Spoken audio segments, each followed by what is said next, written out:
کہ ہم ملک کی مفادات کا تحفظ کریں اور ایسے طریقہ کار سے ملک میں رہیں کہ ملک کی برسر اقتدار پارٹیوں اور گورنمنٹ کو یہ محسوس نہ ہونے دے کہ نعوذ باللہ ہمارا اس ملک سے تعلق نہیں بلکہ اس ملک کی سرزمین ہمارے آباء و اجداد کے خون سے لالہزار ہے۔ انہی عالموں نے 55,000 سے زائد علماء نے قربانیاں دے کر اس ملک کو گورے انگریزوں کے چنگل سے نکالا ہے، جہاں آج امن کی سانس ہم لے رہے ہیں۔ اس لیے ہم اپنے آپ کو یہاں کا کرایہ دار نہ سمجھیں بلکہ ہم اپنے آپ کو یہاں کا حقدار سمجھیں۔ یاد رہے گی نا یہ بات؟ ہم اس ملک کے کرایہ دار نہیں ہیں، ہم اس ملک کے حقدار ہیں، اور جتنا حق ایک ووٹ کے ذریعے سے ہمارے مودی جی اس ملک کی زمین اور املاک پر رکھتے ہیں، اتنا ہی حق ایک ووٹ کے ذریعے سے اس مجمع کا ایک ادنا فرد رکھتا ہے، اسٹیج کا ایک فرد رکھتا ہے، بندہ محمد سالم قاسمی رکھتا ہے۔ اس لیے کہ ہندوستان میں رہنے کو ہم نے بائی چانس نہیں بلکہ بائی چوائس پسند کیا ہے، اس لیے کہ ہمارے آباء و اجداد کے تاج محل یہاں ہیں، ہمارے آباء و اجداد کے لال قلعے یہاں ہیں، ہمارے آباء و اجداد کے قطب مینار اور ہمارے اکابر اور بزرگان دین کی ہڈیاں اور بالا کوٹ کی پہاڑیاں اور شاملی کا میدان، اور خود یہ سرزمین ایک تحریکی سرزمین ہے۔ یہاں سے سینکڑوں علماء نے اپنی جانوں کی قربانیاں دے کر اس ملک کو لالہزار کیا ہے۔ اس لیے ان کی اولاد اگر ہمت کو توڑ دے گی تو خدا کی قسم نسل ایمان سے محروم ہو جائے گی۔ اس لیے یاد رکھیے اس وقت میں پورے ملک میں انسداد کا دور چل رہا ہے۔ بس میرے چھوٹے سے چند الفاظ کو بہت زیادہ بڑا سبق سمجھیے اور میں آپ کے حوصلے کو داد دیتا ہوں۔ یہ گاندھی جی کی سرزمین ہے بہار، یہاں سے انہوں نے تحریک چلائی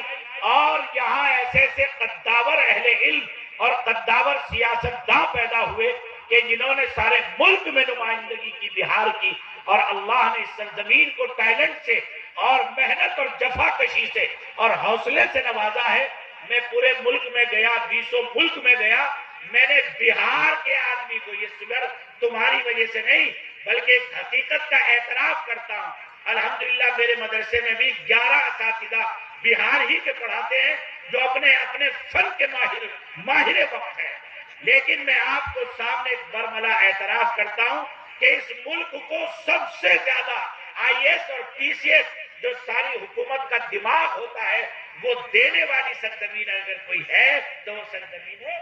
بہار ہے۔ اور اللہ تبارک و تعالیٰ نے یہاں کے انسان کو ہر جگہ ایک روشن منار کی طرح بنا کر اس کو کھڑا کیا ہے، چاہے وہ مزدوری کی لائن میں ہو، عالم کی لائن میں ہو، چاہے وہ IAS PCS کی لائن میں ہو، کمپنیز کی لائن میں ہو، اس لیے کہ اس قوم میں جفا کشی کا مزاج ہے، سادگی کا مزاج ہے اور محنت اور جد و جہد کا مزاج ہے۔ بس میری ایک درخواست ہے کہ آپ اس مزاج کو زندہ رکھیے اور اپنے سرمایہ کو اللہ کے واسطے بدعات، خرافات، رسوم اور اس ناک کی خاطر دکھاوے کے لیے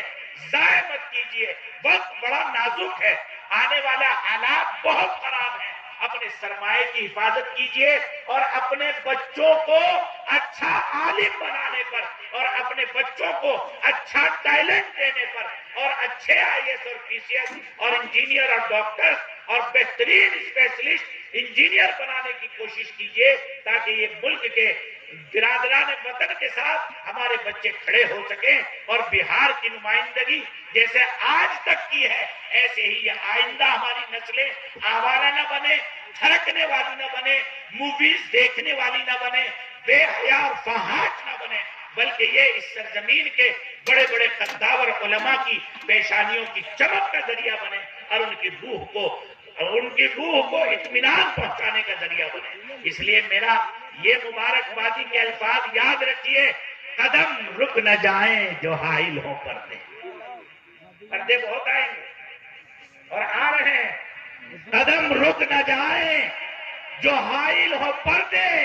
اٹھاتا ہٹاتا چلاتا چلا جا، سرے دور چمکی دی جو چند ساتھ دلوں پر وہ بجلی گراتا چلا۔